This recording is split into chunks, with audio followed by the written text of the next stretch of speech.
Destiny in the balance. I'm sure you find it as amazing as do the rest of us that the great majority of people have to learn things the hard way. It's only natural to think that if a great discovery were made in a particular generation, all the succeeding generations would know about it and utilize it for their own good. But in many things, such is not the case. It's true with most inventions and discoveries that obviously affect our lives, but it frequently is not true when it comes to the great laws that determine the direction of our individual destinies. In one of the third world countries, a group of laborers was hired to work on a farm. These people came from a small, very remote village where motor vehicles were virtually unknown. They were enjoying the new experience of being transported on the back of a truck when they came to the place where they thought they were supposed to get off. Without giving it a thought, apparently, they just stepped off the back of the speeding truck. Fortunately, they fell on soft dirt road, not a paved highway. But even so, the results of their unconventional method of disembarking were, to say the least, astonishing, at least to them. They went bounding, spinning, sliding, and cartwheeling along the dusty road for quite a distance until gravity and friction, working together, finally brought them to a halt. None was seriously injured. In fact, by the time the terrified driver got back to them, they were laughing uproariously about the whole thing. In explaining the incident later, the truck driver put the blame on their never having ridden on a truck before. That's the obvious answer, but it's really not the true one. The amazing circus tumbling act on a remote farm road had been caused by ignorance of a law that operates the same whether a truck, a boat, an airplane, or any moving body is involved. Sir Isaac Newton gave us the law, and it goes like this. A body in motion tends to remain in motion until acted upon by an outside force. When the workers stepped off the back of the speeding truck, they were going the same speed as the truck itself. The outside force was gravity, which pulled them down to the road, but they were still traveling at the same speed as the truck, and, well, you get the idea. They had been hurt, confused, frightened, and turned upside down because they didn't understand the principal law on which everything in the universe operates, the law of cause and effect.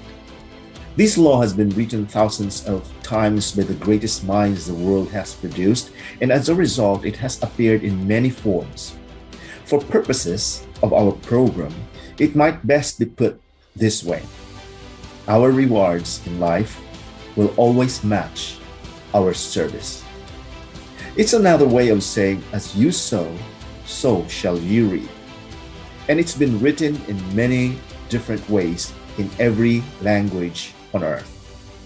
Sir Isaac Newton, in promulgating his laws in physics, put it this way: for every action, there is an equal and opposite reaction.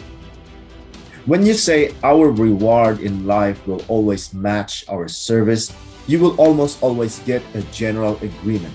People will nod their heads and say, yes, that's certainly true.